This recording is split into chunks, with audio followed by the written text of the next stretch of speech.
que a gente passa na vida não é à toa.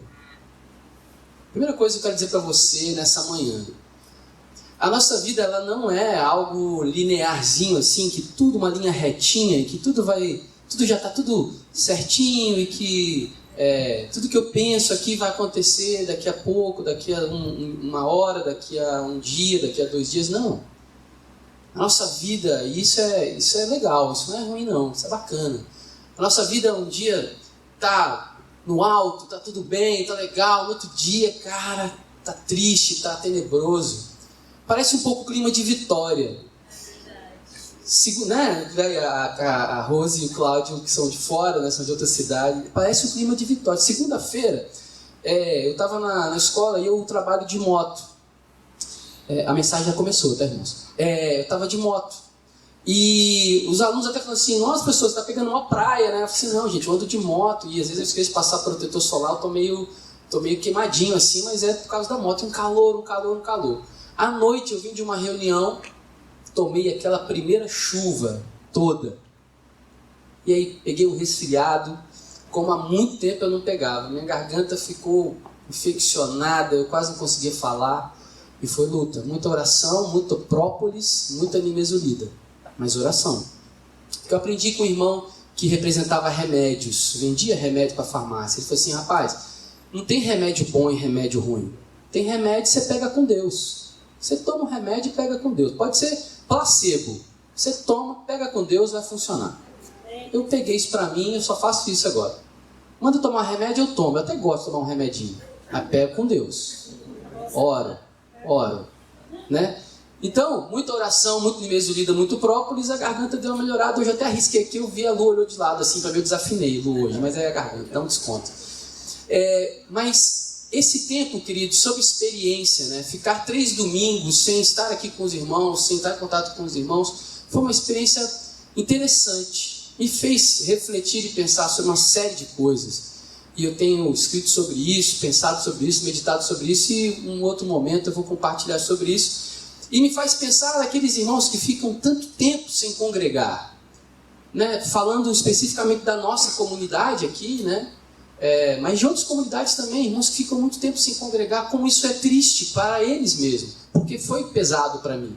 E alguém pode pensar assim: nossa, isso é religioso, né? Não ir domingo à igreja, né? Quanto a religiosidade. Não é isso.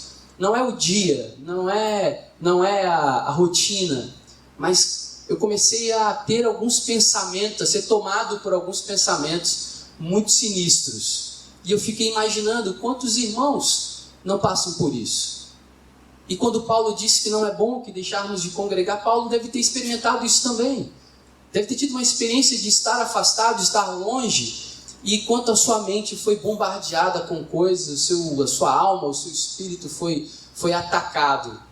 E eu passei por isso também, e de repente alguns dias eu compartilho melhor isso com os irmãos, porque nós queremos nessa manhã iniciar uma série de mensagens, que nós vamos terminar essas mensagens nos 2 últimos domingos desse ano, o domingo que antecede o Natal, se não me engano é dia 22, se não me engano a data, e o último domingo que é o do dia 29. Você pode colocar aí, Vitória, por favor, a outra imagem.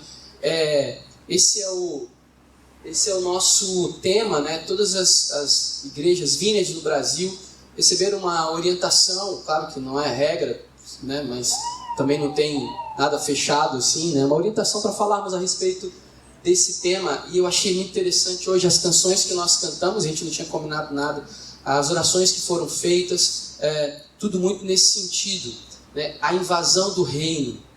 O que isso quer dizer?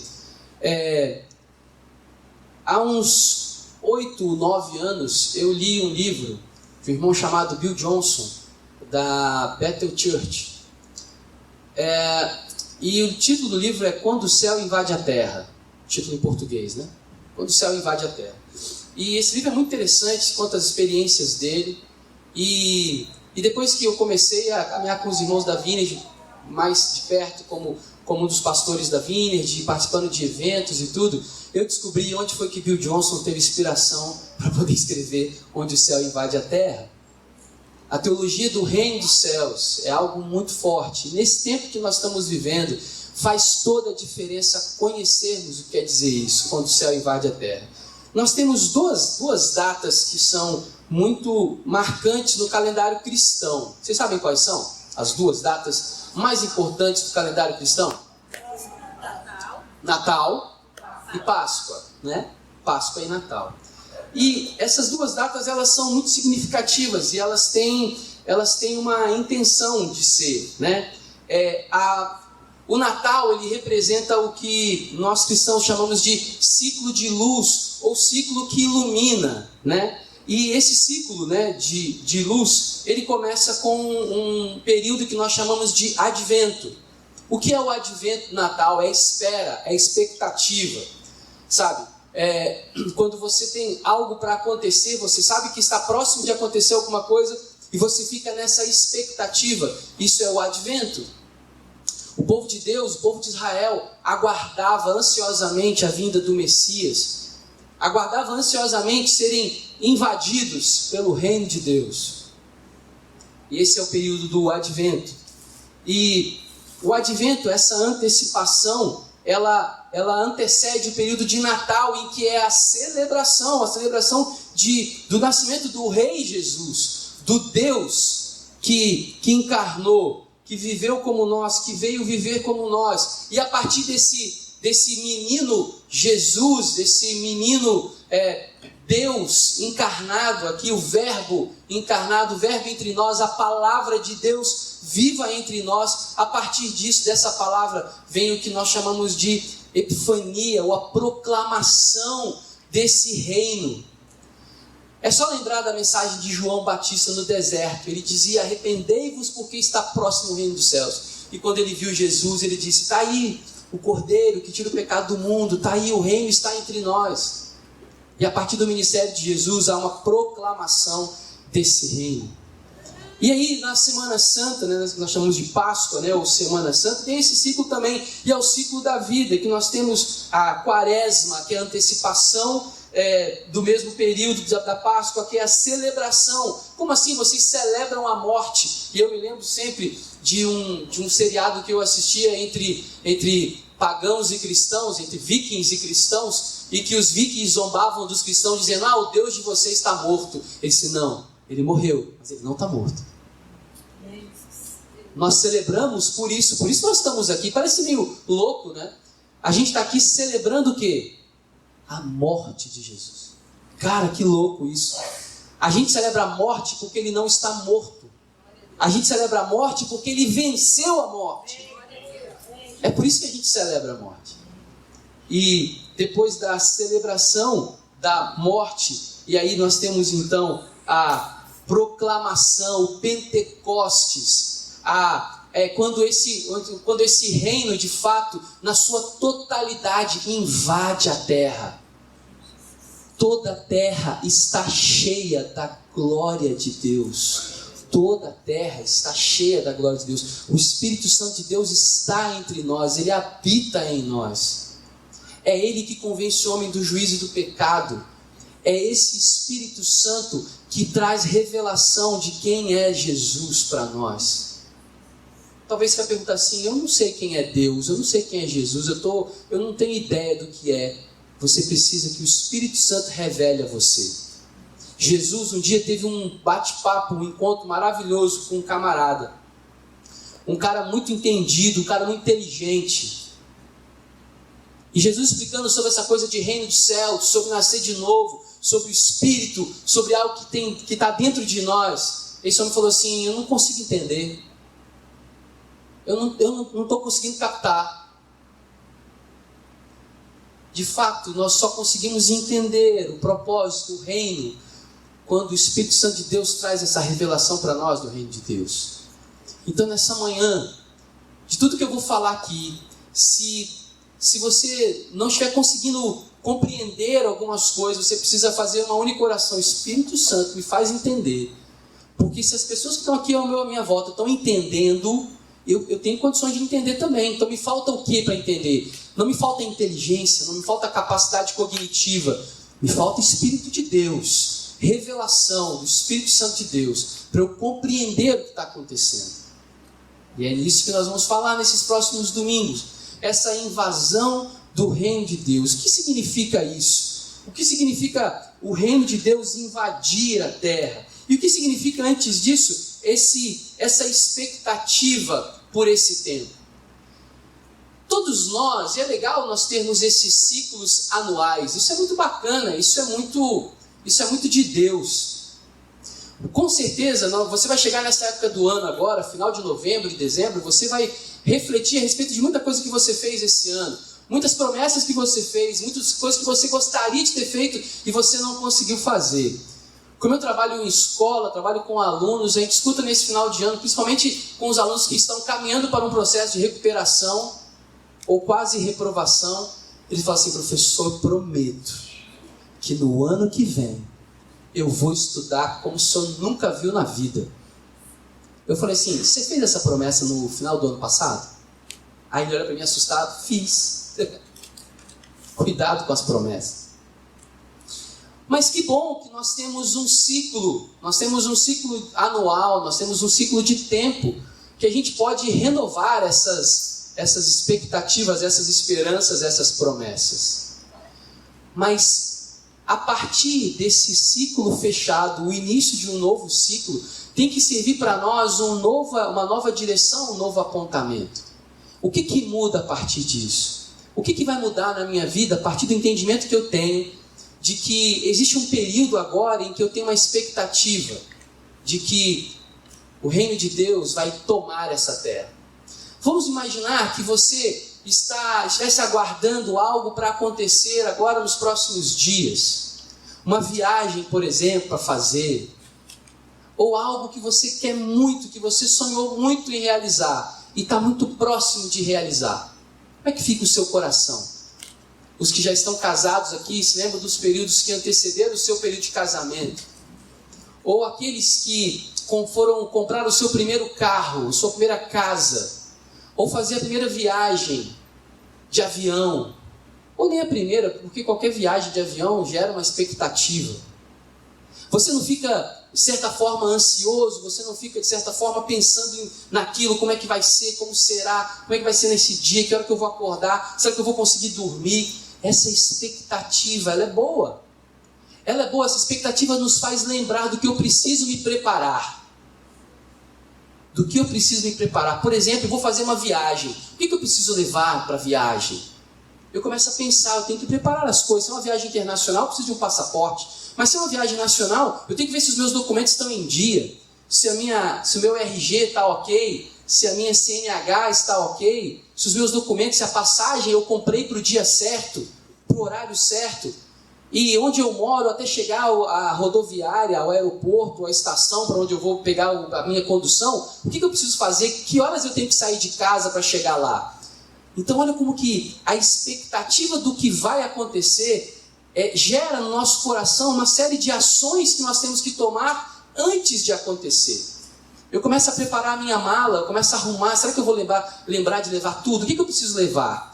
O lugar é frio ou é quente? Ou é meio como Vitória, que de manhã está quente e à noite está frio? Eu começo a pensar nessas coisas.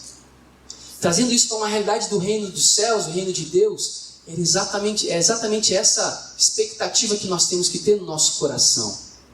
A expectativa é da manifestação desse reino de Deus nas nossas vidas, no nosso dia a dia. Quando que o reino de Deus se manifestará por completo na minha vida? Quando isso vai acontecer? Em que moldes isso vai acontecer? E para a gente não ficar só conversando aqui, abra sua Bíblia no Evangelho segundo Lucas, capítulo 1.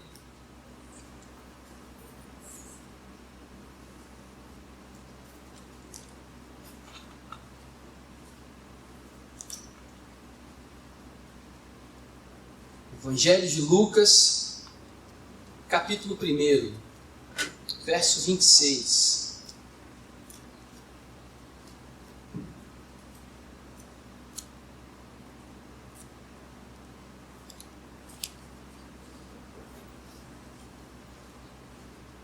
Todos acharam?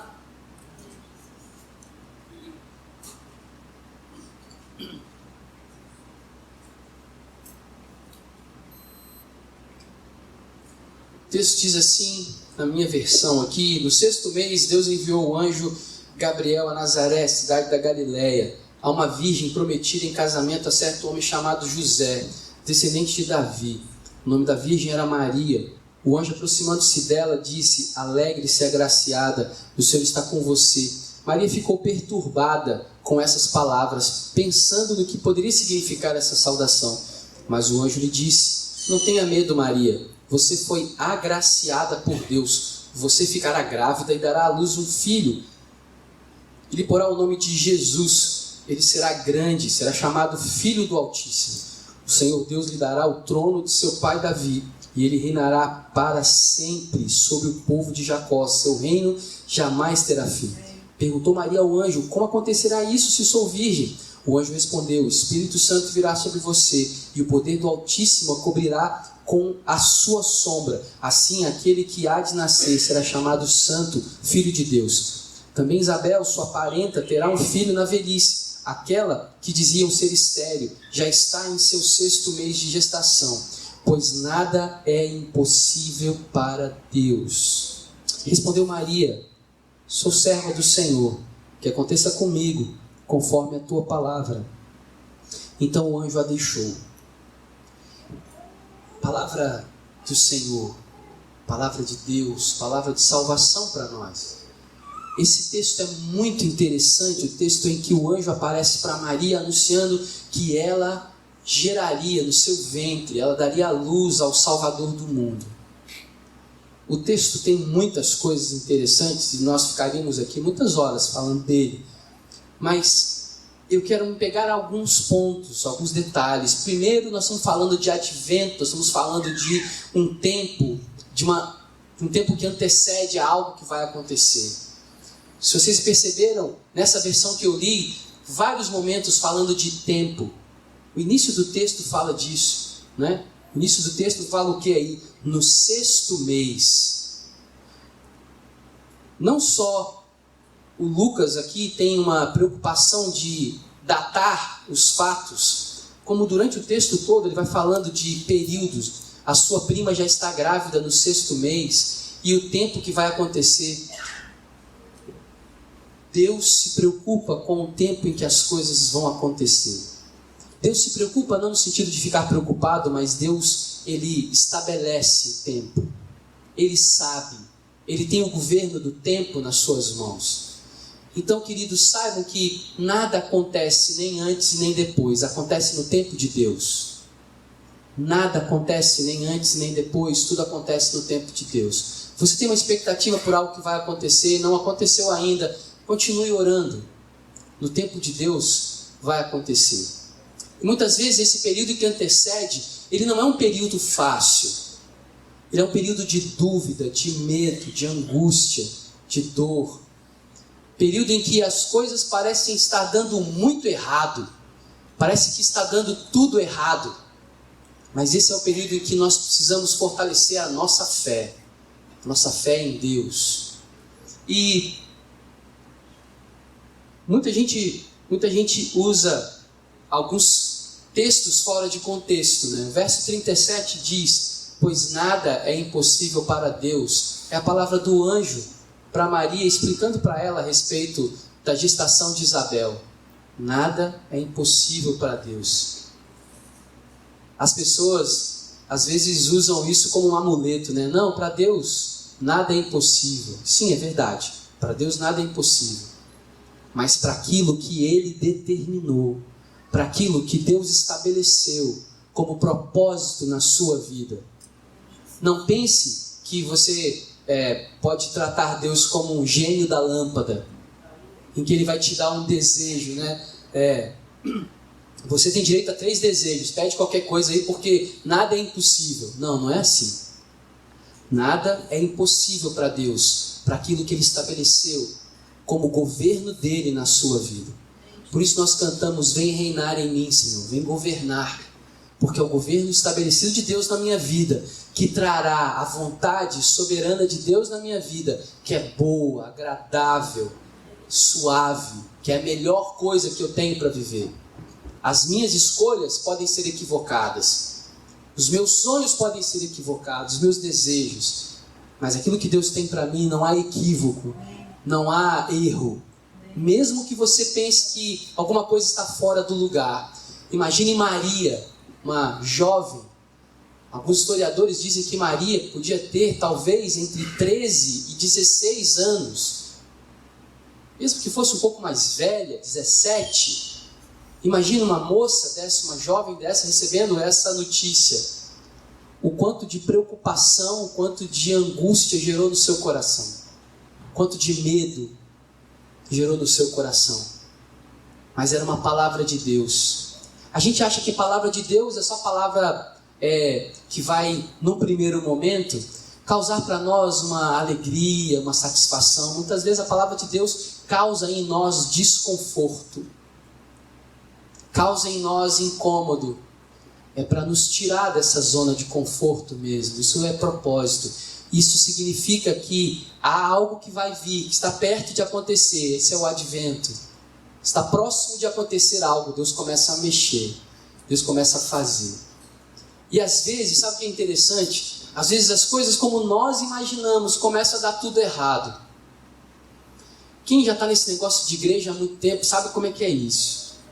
Às vezes você começa a orar e você fala assim, caramba, eu estou orando, era para as coisas melhorarem, o que acontece? Piora. Mas não é porque você está orando que piora, não. Tira isso da sua cabeça.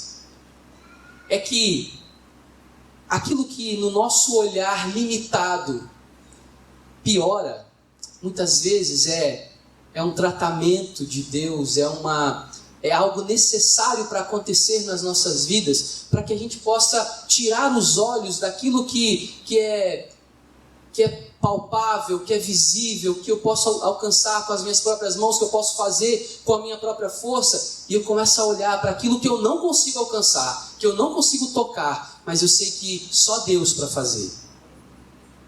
Muitas vezes é essa experiência que Deus quer nos dar. É tirar você do controle, deixá-lo no controle de fato das coisas. Para que você deixe de confiar em você mesmo, confiar na sua capacidade, confiar naquilo que você pode realizar, mas depender totalmente daquilo que Deus vai fazer.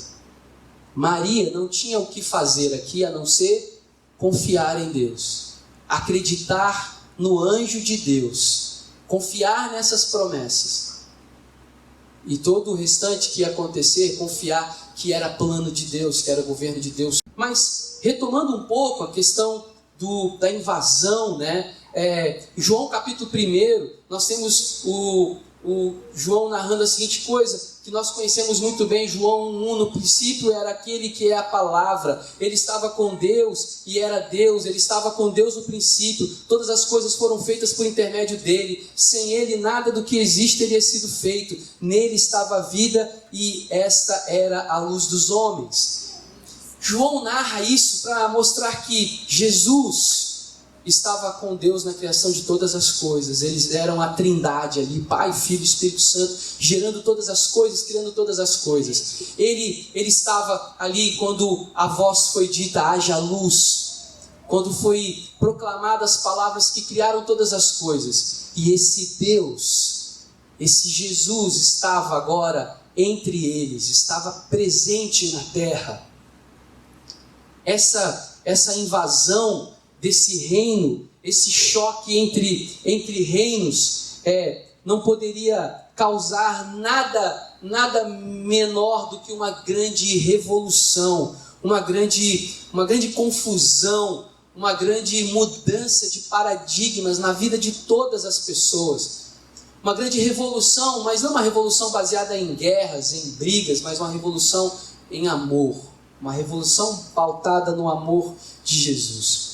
Quando a gente pensa em invasão, e eu quero explorar um pouco essa expressão da invasão, aproveitando que tem muitos adolescentes aqui, muitos jovens, muitos estudantes de história aqui, sempre que fala de invasão, me remonta à história, né, que nós conhecemos da Segunda Guerra Mundial, talvez uma das maiores, se não a maior guerra entre nações. E teve um dia que nós conhecemos como dia D, o dia em que o rumo da história mudou, né? Em que aqueles que estavam perdendo a guerra passaram a ganhar a guerra a partir desse dia. E foi um dia de invasão.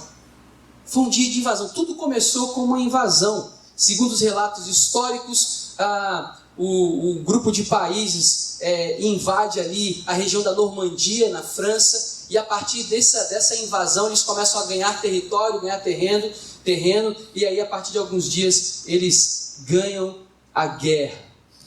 Né? A guerra que estava sendo perdida, ela é ganha por aquele povo que estava perdendo. Muitas vezes a gente está diante de uma situação em que parece que a guerra está perdida, né? Parece que não tem mais jeito. A gente precisa clamar por uma invasão. Nesse mesmo período em que eu li esse livro do Bill Johnson, há uns 9 anos atrás, nós cuidávamos de um grupo de jovens na nossa comunidade. Nós meio que pastoreávamos esses meninos, juntamente com outros líderes lá. E nós começamos a fazer uma reunião de oração. Eu me lembrei disso essa semana. Uma reunião de oração com jovens e adolescentes. Na primeira reunião tinham 6 pessoas, contando eu, Ariana, os meus filhos e um amigo. 6 pessoas. Alguns meses depois, nós fizemos um encontro no mesmo dia, no mesmo local, com quase 200 jovens. Alguns meses depois. A gente ficou muito empolgado com aquilo, a gente ficou muito... E muitas coisas acontecendo, gente sendo curada. Realmente, a leitura do livro e a prática da oração nos motivou. Aquela leitura do livro foi apenas algo que nos motivou, né? E a partir daí a gente começou a orar e ler, estudar o que era o reino de Deus. Isso nos motivou tanto que a gente idealizou e bolou um evento que nós íamos fazer. E o nome do evento se chamaria Invasão. E a gente preparou tudo, a gente tinha os layouts todos, a gente já tinha tudo pronto para começar. Não aconteceu. Teve uma coisa só que a gente antecipou, porque estava muito barato. Você vê, naquela época, né, uns 9 anos atrás, era barato. Era mais barato trazer isso dos Estados Unidos do que fabricar aqui no Brasil. E aí a gente mandou fazer essas pulseirinhas. As pessoas perguntam por que eu uso isso aqui, né? Esse negócio é feio pra caramba, é cinza, não combina com nada. O pessoal na escola, os alunos ficam intrigados. Pessoal, por que você usa isso? É ridículo. E aí é a oportunidade que eu tenho para falar sobre isso. Se você pegar, depois você pode olhar aqui o que está escrito. Tem uma coisa escrita aqui. Está escrito Invasão 2012, que era o evento que a gente iria fazer. Invasão. E a ideia de invasão era exatamente essa. O reino de Deus invadindo a terra. Sabe, eu lembrei dessa história porque essa coisa de invasão pode parecer um termo militar um pouco assim agressivo, né? Como assim invadir? Como você está invadindo a minha... Obrigado pela água. Você está invadindo a minha privacidade, está invadindo o meu território aqui. Isso é uma afronta e tal.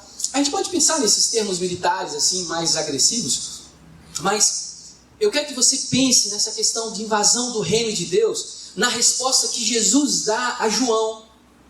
João não evangelista, mas João, primo, o João, filho de Isabel. João que proclamou que o reino de Deus estava próximo, que era para as pessoas se arrependerem. João estava preso, prestes a ser decapitado. E aí João tem dúvida. Olha só, João tem dúvida. Eu já preguei isso aqui, já falei disso, né? E João manda os seus discípulos perguntarem a Jesus se ele realmente era o Messias esperado. Sabe qual foi a resposta de Jesus?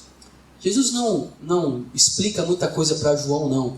Mas Jesus dá uma resposta para João assim: fala para ele que os cegos estão enxergando, que os coxos começaram a correr, que os paralíticos estão dando pirueta, que os oprimidos estão sendo libertos, que os cativos estão postos em liberdade.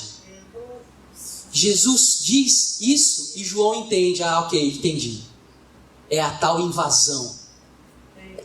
Sabe quando você percebe que o reino de Deus invadiu um lugar? Quando essas coisas começam a acontecer.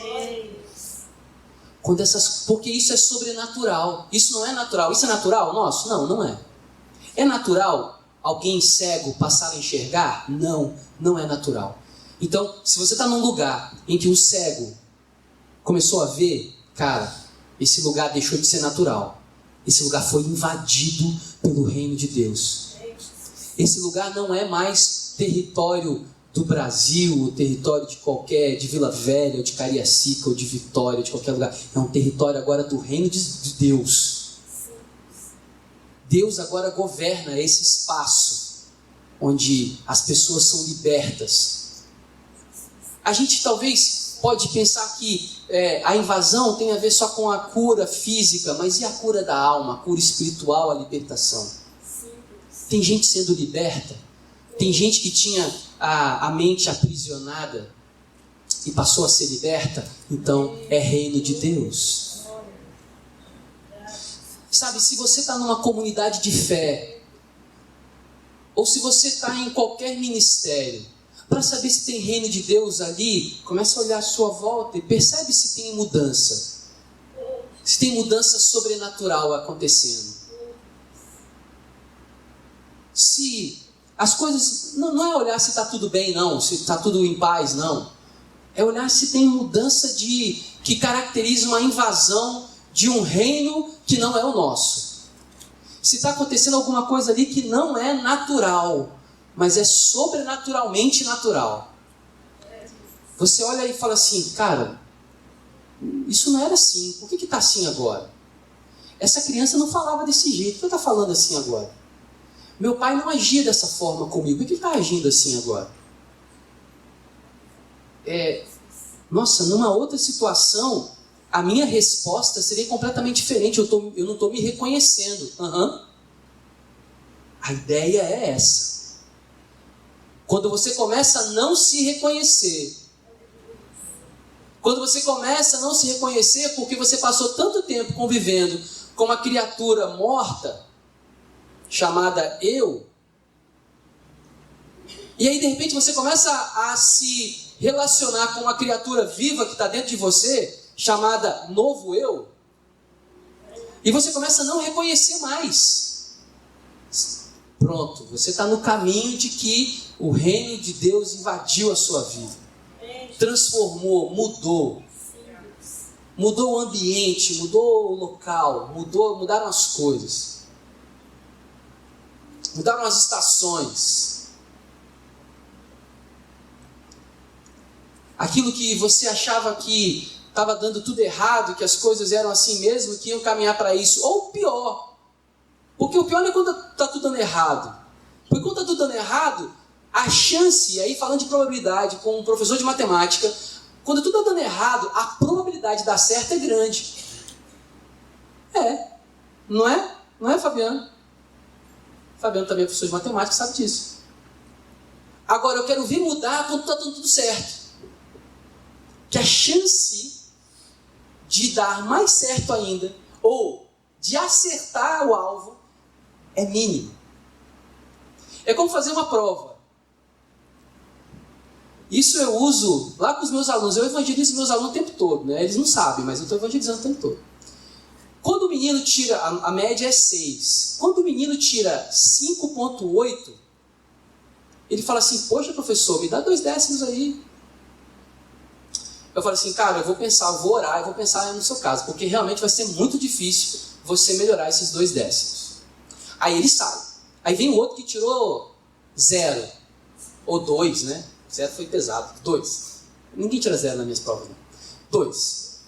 Aí eu falo assim, ele fala, poxa professor, tirei 2, o que eu faço? Rapaz, a chance de você melhorar é enorme.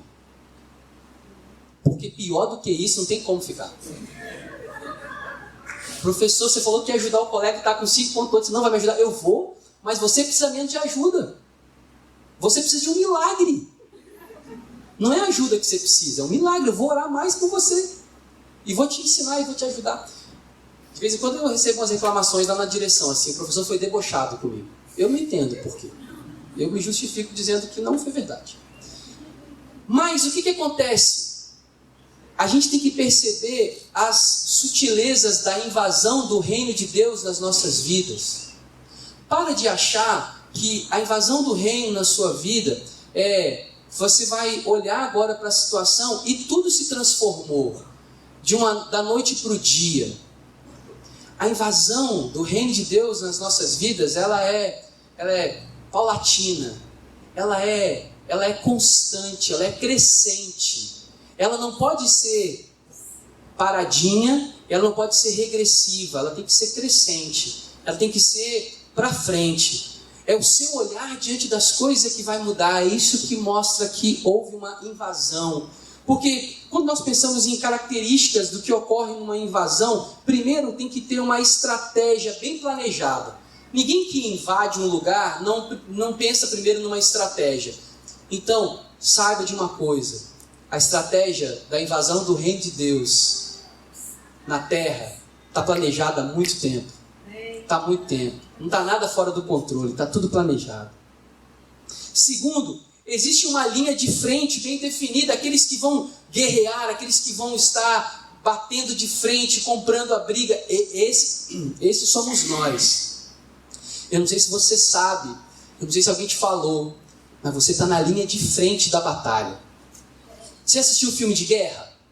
Filme de guerra antigo, já viu? Os caras que vão na linha de frente da batalha? Então, esses somos nós. Ah, pastor, esses são os primeiros que morrem. Pensa nisso aí. Pensa nisso aí. São os primeiros. Depois, há um momento de resistência. É normal a resistência. A resistência à invasão é normal. A resistir àquilo que Deus está fazendo nas nossas vidas é normal. Por isso é uma luta espiritual. Por isso é uma guerra espiritual. Não é contra a carne nem contra o sangue. Nós não vamos obrigar as pessoas a serem cristãs. Nós não vamos obrigar as pessoas a aceitarem a Jesus. Talvez um dos grandes erros históricos da humanidade foi guerrear em nome de Deus. Deus nunca pediu isso para ninguém. As cruzadas, que eram guerras promovidas por países cristãos, reinos cristãos, contra os pagãos ou contra os mouros, contra os islâmicos, muçulmanos. Isso é um grande equívoco.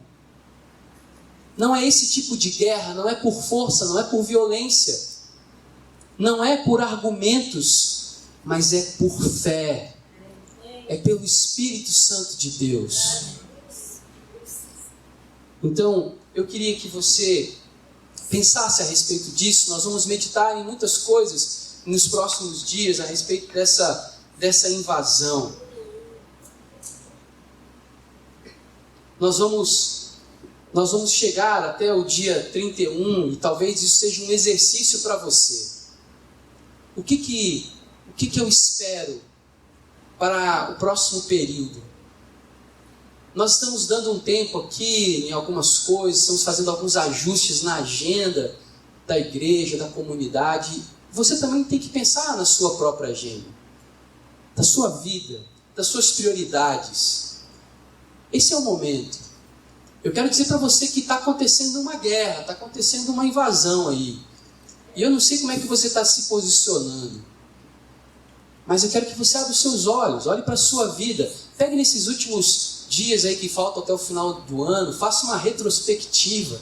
Faça um resgate de memória. Olhe onde você está e onde você queria chegar, onde você gostaria de estar. Olhe ao redor, veja o que está acontecendo, o que Deus está fazendo na vida daqueles que estão caminhando com você, na sua casa, na sua família, na sua igreja, no seu trabalho, na sua escola. Olhe para eles, veja o que Deus tem feito na vida deles através da sua vida. E comece a entregar diante do Senhor esse próximo ano que está chegando aí.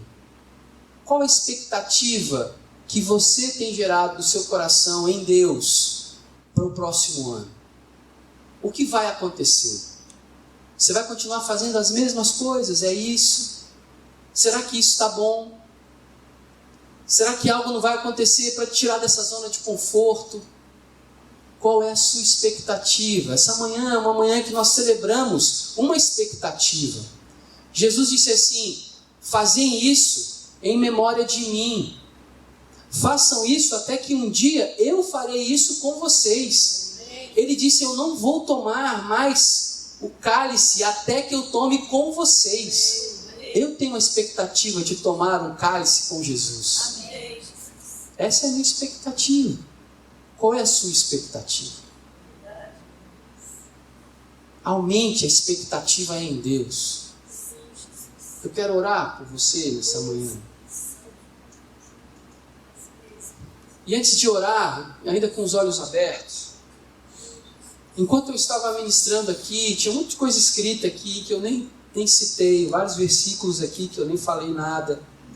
Enquanto eu estava ministrando aqui, o Espírito Santo me comunicou algo no coração a respeito de pessoas que estão sem expectativas. Gente sem expectativa. Gente que está vivendo como se tanto faz. Gente que entrou no modo automático, deu corda e está no modo automático.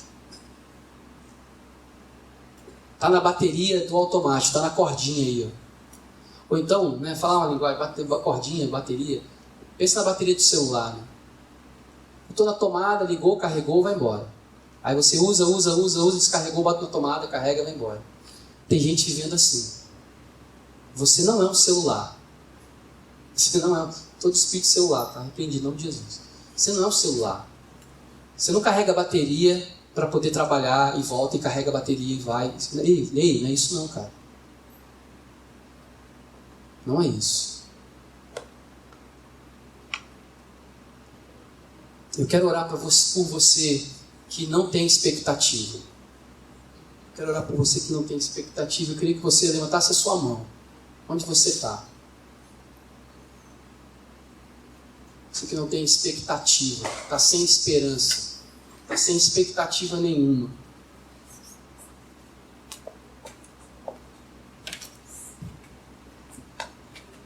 Ou você que está com medo da expectativa. A expectativa está gerando em você medo. Você está com medo do que vai acontecer.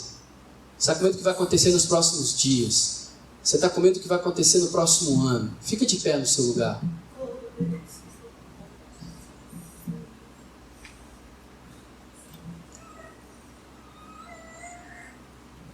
Convidar os irmãos da igreja, tem alguns irmãos em pé ali, eu queria que você ficasse do lado dele e orasse por eles.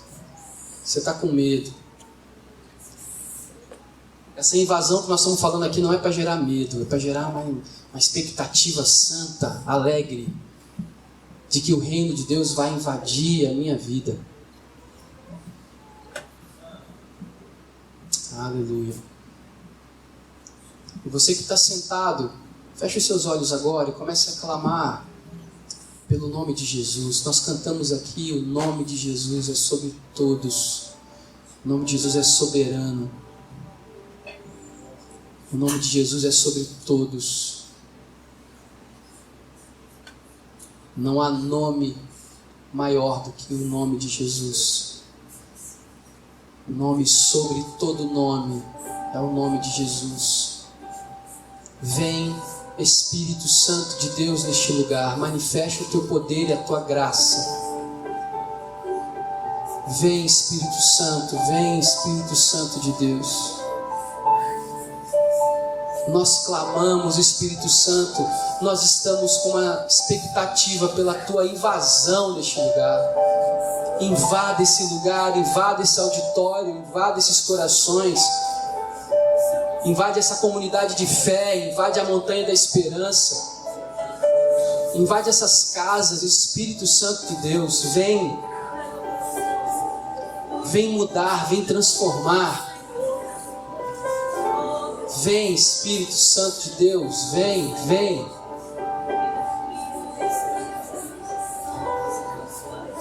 Senhor, nós não sabemos quais são os medos.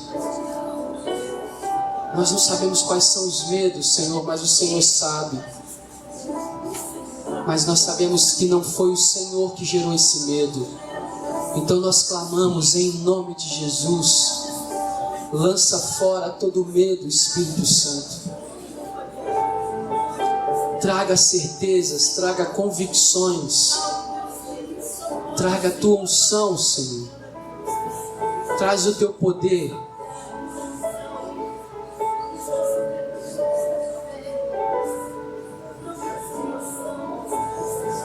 Invada, Senhor, essas vidas com salvação.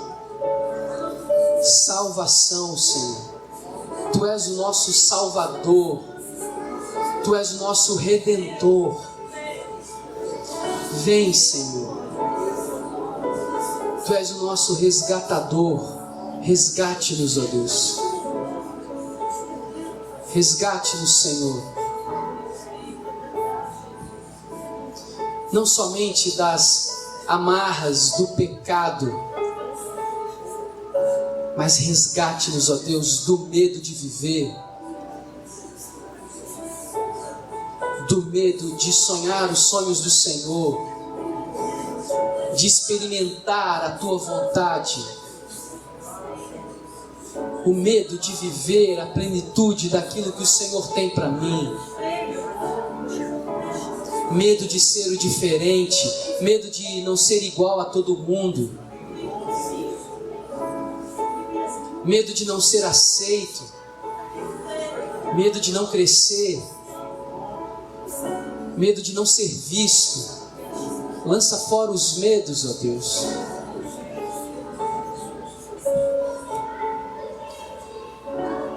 Medo dos meus relacionamentos, medo do meu casamento,